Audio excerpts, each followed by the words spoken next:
All right, let's get right into it. We need to talk about the biggest, most invisible war of our time. You see, while everyone was focused on oil, a new, much smarter trap was being built. And right now, our entire global supply chain is teetering on the brink because of it. And no, that is not an exaggeration. The phone you're holding, the computer you're watching this on, maybe even the electric car in your garage. They all have this single, terrifying weakness in common. And the country that holds the key can basically switch them all off whenever it wants. So how on earth did we get here? How did all the tech that runs our modern world become so fragile? Well, to answer that, we've got to dig into the science behind it all. What we're talking about is a special group of materials that are, and I mean this literally, the secret ingredient to, well, everything. They're called rare earth elements. The best way to think of them is like essential vitamins for technology. There's a group of 17 of them, and without them, high-tech manufacturing just stops. They're not just important, they are completely and totally indispensable. And just look at what they're used for. I mean, this is wild. Elements like neodymium are the absolute heart of these super strong magnets that make EV motors go and wind turbines spin. Then you have others like terbium, which are critical for missile guidance systems to work under insane temperatures. To really put this in perspective for you, get this. A single Virginia-class nuclear submarine, one of the backbones of the US Navy, needs over 9,000 pounds of this stuff. The military's dependency on it is it's massive. So you have to understand, this situation we're in, this wasn't an accident. It wasn't just the market doing its thing. No, this was the result of a deliberate, decades-long strategy designed to give one nation total and absolute control. Okay, so here's the first thing everyone gets wrong. The name rare earths is actually super misleading. These elements aren't really that rare in the ground. The real problem, the absolute nightmare, is refining them.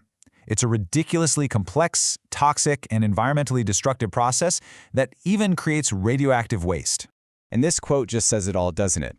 This shows you the long-term thinking. All the way back in the 90s, the Chinese leader Deng Xiaoping basically laid out the entire game plan. He knew these elements were the new oil, the oil of the 21st century, and he decided that China was going to control it. And boy, did they execute that plan. It was basically a three-step masterpiece. First, in the 90s, they just flooded the market with cheap rare earths, driving all their Western competitors into bankruptcy.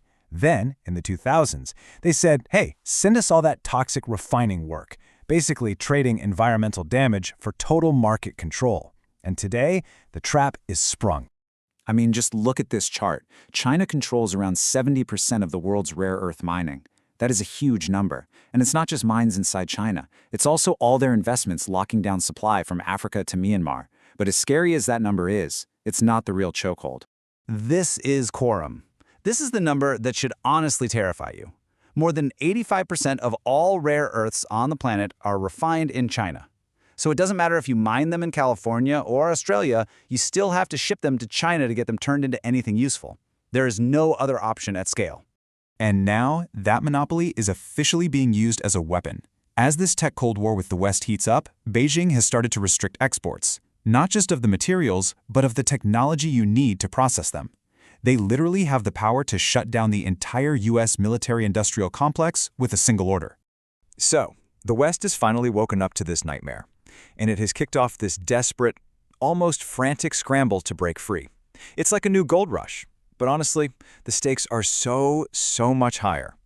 And the response is coming from all sides. Billions of dollars are being thrown at restarting old mines in the US. You've got companies like Lynas in Australia working overtime to build a supply chain that doesn't involve China. Europe is scrambling to explore new deposits. And tech companies like Tesla are in a full-blown panic, trying to invent new motors that don't need these rare earths at all. But here's the catch. For all the money, for all the effort being thrown at this problem, the West's entire escape plan has one single and potentially fatal flaw. Time. The flaw is time. Even if you had unlimited money, building a completely new, independent, and environmentally safe supply chain, from digging the hole in the ground to the refinery to the final magnet, that takes at a minimum 10 to 15 years. And that's really the bottom line, isn't it? The West needs these materials right now for the green energy transition, for the AI revolution. But the solution is more than a decade away. So for the foreseeable future, every single EV, every wind turbine, every fighter jet built outside of China pays a silent, mandatory tax to Beijing. Which leaves us with the one final question. This trap was set 30 years ago, and now the jaws are closing. The race is on. But it's not really a question of if China will use this ultimate economic weapon anymore. It's a question of whether the West can possibly build an escape route before it does.